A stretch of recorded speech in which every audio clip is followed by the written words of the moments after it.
மேச ராசி அன்பர்களுக்கு எந்த திசையில வீடு இருந்தா ரொம்ப அற்புதமா இருக்கும் அப்படிங்கிற ஒரு கேள்வி ஒன்று இருக்கும். அதே போல பாத்தீங்கன்னா இந்த வாஸ்து அப்படிங்கிறது என்ன? வீடு ஒண்ணு இருக்கிற ராசி 5, நாங்க யாருக்கு இந்த திசையை பார்க்கறது? இது ஒரு கேள்வி. கிழக்கும் வடக்கும் சார்ந்த பகுதியில் வீடு கட்டினால் வெற்றி உறுதி, வருமானம் உறுதி, மகிழ்ச்சிகள் உறுதி என்பது கணக்கு. வீடை கட்டிட்டு வீட்டுக்குள்ள கூட போக முடியலங்க.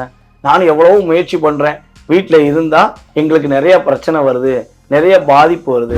ஒவ்வொரு பகுதியுமே உங்களுடைய வீட்டில் கரெக்டாக ஒர்க் பண்ணுச்சுன்னா பஞ்ச பூதங்களின் சக்தியும் பிரபஞ்சத்தின் மிகப்பெரிய ஆற்றலும் அந்த வீட்டில் உள்ள அத்தனை பேருக்கும் கிடைக்கும். பக்தி இன்ஃபோ தமிழ் நேயர்கள் அனைவருக்கும் எனது மனதார நன்றியும் வாழ்த்துக்களையும் முதலில் தெரிவித்துக் கொள்கிறேன்.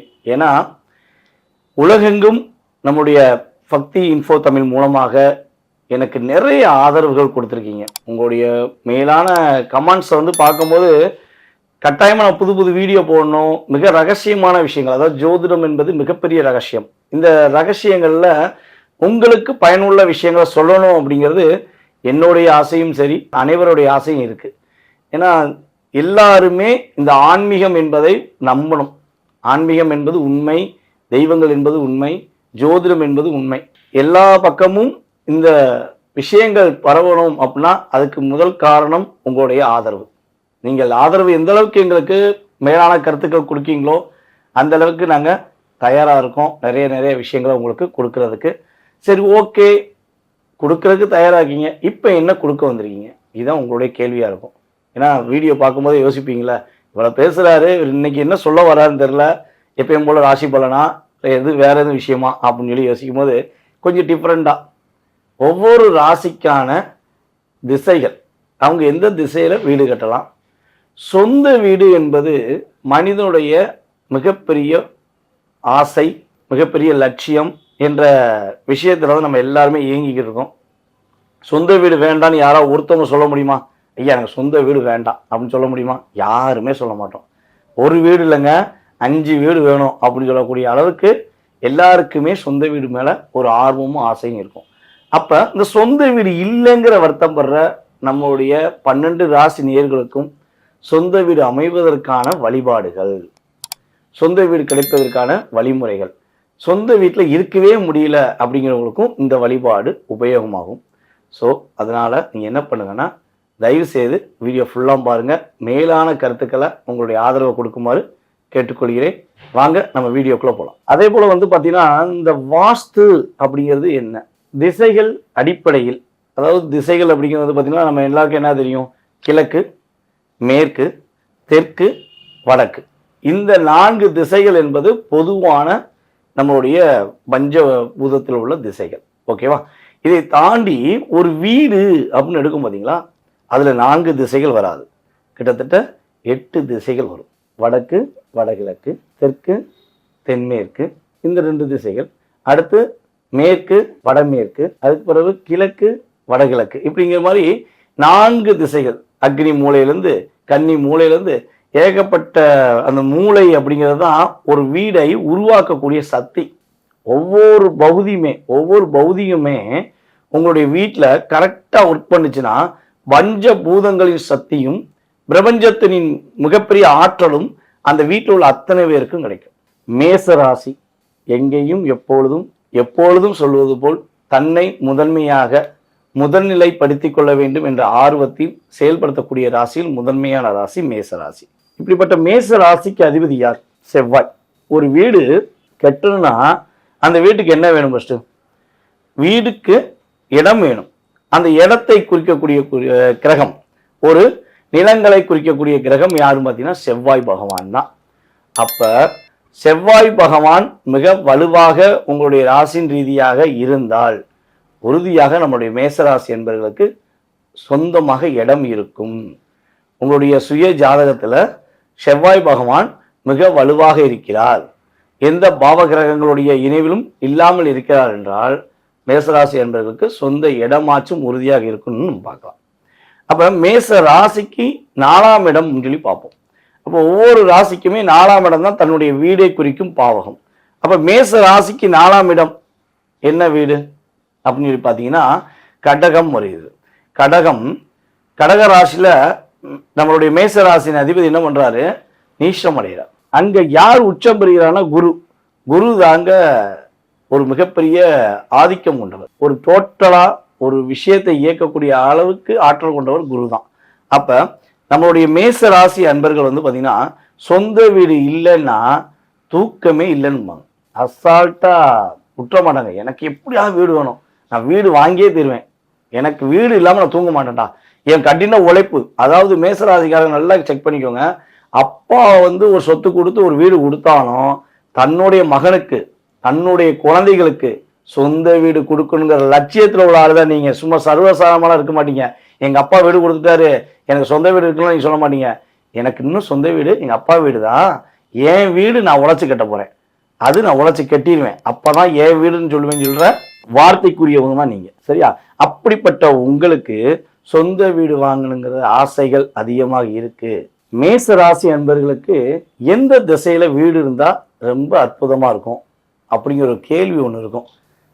பழைய திசையில வீடு இருக்கும், ஒவ்வொருத்தவங்களும் ஒவ்வொரு ராசியில இருக்கும். ஒரு வீட்டில் குறைஞ்ச 3 ராசிலேருந்து 5 ராசியா இருப்பாங்க. ஆனா யாருக்கு இந்த ராசியை பார்க்கறது? வீடு 1, இருக்கிற ராசி 5, நாங்கள் யாருக்கு இந்த திசையை பார்க்கறது? இது ஒரு கேள்வி. ஓகேவா? அப்ப நம்ம யாருக்கு பார்ப்போம் அப்படின்னா அந்த வீட்டு பத்திரம் யார் பேர்ல இருக்கோ அவங்களுக்கு பார்க்கலாம். இது வந்து கரெக்டா எக்ஸாக்டா ஒரு கணவர் பேர்ல இருந்தா கணவருடைய ராசி என்ன ராசியோ அந்த ராசி நபர்களுக்கு மேச ராசியாக இருந்தால் அவருக்கு கிழக்கும் வடக்கும் சார்ந்த பகுதியில் வீடு கட்டினால் வெற்றி உறுதி, வருமானம் உறுதி, மகிழ்ச்சிகள் உறுதி என்பது கணக்கு. ஓகேவா? அதை தாண்டி நாங்க சொந்த வீட்டில் இல்லைங்க, நாங்க ஒரு வாடகை வீட்டுக்கு தான் போறோம். வாடகை வீட்டுக்கு போறவங்க நாங்க யாருக்கு பார்க்கறது அப்படின்னு ஒரு கேள்வி வரும். ஏன்னா ஃபர்ஸ்ட் நாங்கள் வாடகை வீட்டில் தான் இருக்கோம்.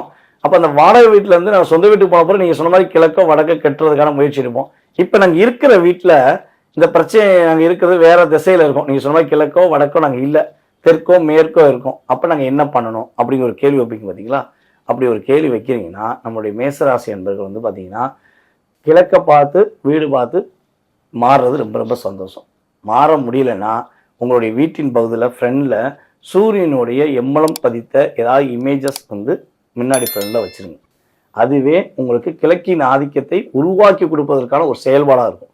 ஒவ்வொரு பொருள்களுமே ஒவ்வொரு படங்களுமே அந்த பௌதியத்தை இயக்கக்கூடிய ஆற்றலுக்குரியதான். எதுவுமே வந்து பிரபஞ்சத்தில் எதுவுமே வேஸ்ட் அப்படிங்கிறது கிடையாது. அதே போல் வந்து பார்த்தீங்கன்னா சொந்த வீடு இருக்குங்கய்யா, சொந்த வீடுலாம் நான் கட்டிட்டேன், என் உழைப்பில் கடினமாக கஷ்டப்பட்டு நான் வீடு கட்டிட்டேன், ஆனால் அந்த வீட்டில் தங்க முடியல, வீடை கட்டிட்டு வீட்டுக்குள்ளே கூட போக முடியலங்க, நான் எவ்வளவோ முயற்சி பண்ணுறேன், வீட்டில் இருந்தால் எங்களுக்கு நிறைய பிரச்சனை வருது, நிறைய பாதிப்பு வருது, ஸோ நாங்கள் அந்த வீட்டுக்குள்ளே போய் இருக்கணும்னு ஆசைப்படுறோம்.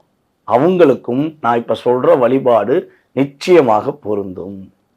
இந்த வழிபாடை நீங்கள் மனசார செய்தீர்கள் என்றால் உங்களுடைய வாழ்க்கையில் மிகப்பெரிய மாற்றம் உறுதியாக உண்டு.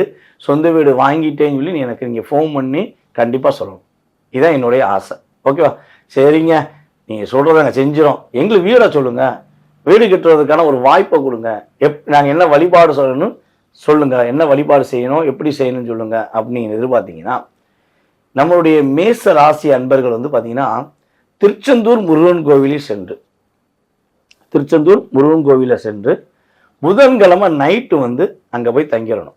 புதன்கிழமை நைட்டு நீங்கள் அங்கே போய் தங்கிட்டு சாயங்காலமே போயிடணும். முடிஞ்சளவு மதியமே போயிருங்களேன், இன்னும் 2 நாள் தானே, வீடு வேணும்னா போய் தானே ஆகணும். அப்படி நினைக்கும்போது புதன்கிழமை ஈவினிங்குள்ளே அங்கே போய் கடற்கரையில் குளிச்சிருங்க, நாணிக்கடலில் குளிச்சிருங்க. ஒரு ரூம் நல்ல பக்காவான ரூம். ஏன்னா நீங்கள் எப்படி வீடை கட்டணும்னு ஆசைப்படுறீங்களோ அதே மாதிரி தான் நீங்கள் எடுக்க போகிற ரூமும் அழகாக இருக்கணும். அன்னைக்கு நைட்டு பள்ளியறை பூஜை பார்த்துருங்க. புதன்கிழமை நைட்டு சாமி கும்பிட்டுருவோம். முருகனையும் அங்கே நம்மளுடைய குரு பகவானையும் போய் வழிபாடு செய்யும். மெயினாக வந்து குரு பகவானை வழிபாடு செய்யாமல் மேசராசி அன்பர்கள் எக்காரண கொண்டும் திருச்செந்தூர்லேருந்து வரக்கூடாது. அது எப்பயுமே அப்படிதான். ஏன்னா நீங்கள் குரு பகவானை வழிபாடு செஞ்சாதான் முருகனுடைய முழு ஆதிக்கம் உங்களுக்கு கிடைக்கும். ஓகேவா? அப்போ என் ராசி அதிபதி முருகன் தானே, நான் அவரை மட்டும் கும்பிட்டுட்டு வந்துட்டேன் அப்படின்னு சொல்லக்கூடாது. ஓகே? அப்போ நீங்கள் முருக பகவானையும் வழிபாடு செஞ்சுட்டு அதே போல் நம்ம குரு பகவானையும் வழிபாடு செஞ்சுட்டு நைட்டு வந்து தங்கிட்டு மறுநாள் காலையில் முதல் பூஜையை நீங்கள் கலந்து கொள்ள வேண்டும். கலந்து கொண்டு வீட்டுக்கு வந்துருங்க. ஓகேவா? அங்கே கொடுக்குற பழங்கள்லாம் வாங்கிட்டு வந்து வீட்டில் உங்களுடைய பூஜை ரூமில் வச்சுருங்க. மாதம் மாதம் தொடர்ந்து 9 மாதங்கள் இதை நீ செய்தீர்கள் என்றால் உங்களுக்கு சொந்த வீடு உறுதியாக கிடைப்பதற்கு எல்லாமல்ல நம்ம தமிழ் கடவுளான முருகப்பெருமாளும் நவகிரகத்தின் நாயகன் குரு பகவானும் முழுவதுமாக அதுக்கான அற்புதத்தை வழங்குவார்கள். நீங்கள் எனக்கு ஃபோன் பண்ணி சொல்ல போகிறீங்க, நான் காத்திருக்கேன். கட்டாயமாக வீடு கட்டிட்டு நீங்கள் சொல்லியே ஆகணும். ஓகே அன்பு நேயர்களே, இவ்வளோ நேரம் நான் பேசின விஷயங்களை மிக பொறுமையாக நீங்கள் கவனிச்சிருப்பீங்கன்னு நான் நம்புகிறேன். கவனித்தது மட்டும் போதாது, நம்பிக்கையோடு நீங்கள் வழிபாடு செய்ய வேண்டும். இங்கே நம்பிக்கை தாங்க முக்கியம். ஏன்னா கடவுள் இறங்கி சொல்ல போகிற கிடையாது. இந்த பிரபஞ்சத்தில் இந்த கலியுக காலத்தில் ஏதோ ஒரு விதத்தில் உங்களுக்கு சொல்வதற்கு எனக்கு என்னுடைய பிரபஞ்ச சக்தியும் என்னுடைய இஷ்ட தெய்வமும் எனக்கு அருள் கொடுத்துருக்காங்க.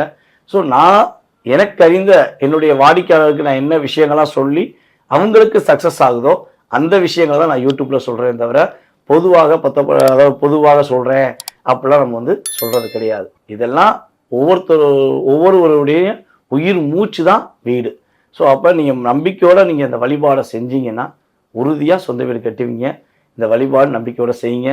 மேலும் உங்களுக்கு உங்களுடைய வீடு சம்மந்தப்பட்ட விஷயங்களில் நிறைய டவுட்ஸ் இருந்துச்சு அல்லது உங்களுடைய ஜாதகம் சம்மந்தப்பட்ட விஷயங்களில் நிறைய கேள்விகள் இருக்குன்னா கீழே உள்ள நம்பருக்கு வாட்ஸ்அப்பில் எஸ்எம்எஸ் பண்ணுங்கள். கால் பண்ணி எடுக்கலைன்னா தப்பாக எடுத்துக்கிறாதீங்க. நான் இந்த வீடியோ ஷூட்டில் இருப்பேன், இல்லை தான் யாருக்காவது ஜாதகம் பார்த்துருப்பேன், அப்போல்லாம் ஃபோன் அட்டன் பண்ண மாட்டேன். அதனால் முடிஞ்ச அளவு நீங்கள் எனக்கு எஸ்எம்எஸ் பண்ணிடுங்க. நீங்கள் ஜாதகம் பார்க்கணும்னு நினைக்கிறீங்க, இல்லை வாஸ்து சம்மந்தப்பட்ட விஷயத்தை பேக்க நினைக்கிங்க, எந்த கொஸ்டினாக இருந்தாலும் சரி கீழே எஸ்எம்எஸ் பண்ணுங்கள். வாட்ஸ்அப்பில் எனக்கு எஸ்எம்எஸ் பண்ணுங்கள். அதே போல் நம்ம யூடியூப் சேனலில் உங்களுடைய கருத்துக்களை, மேலான கருத்துக்களை, பொன்னான கருத்துக்களை, நல்ல விதமான கருத்துக்களை தெரிவிங்க. பிடித்ததை எடுத்துக்கொள்ளுங்கள், பிடிக்காதை கடந்து செல்லுங்கள் என்பதுதான் என்னுடைய ஒரு அற்புதமான வார்த்தைகள். முடிஞ்சளவு பயன்படுத்துங்க. வாழ்க வளமுடன். விரைவில் உங்களுக்கு வீடு கிடைக்க வாழ்த்துக்களை தெரிவித்துக்கிறேன். கீழே உள்ள வாட்ஸ்அப் நம்பருக்கு நீங்கள் எஸ்எம்எஸ் பண்ணுங்கள். கட்டாயமாக உங்களுக்கு தெளிவான முறையில் உங்களுக்கு அப்பாயின்மெண்ட் கொடுத்து தெளிவாக பதில் சொல்ல வேண்டியது என்னுடைய கடமை. ஓகேவா? மீண்டும் உங்களை சந்திக்கும் வரை வாழ்த்துக்களை கூறி விடைபெறுவது உங்களுடைய டிஜே சுந்தரபாண்டி. நன்றி, வணக்கம்.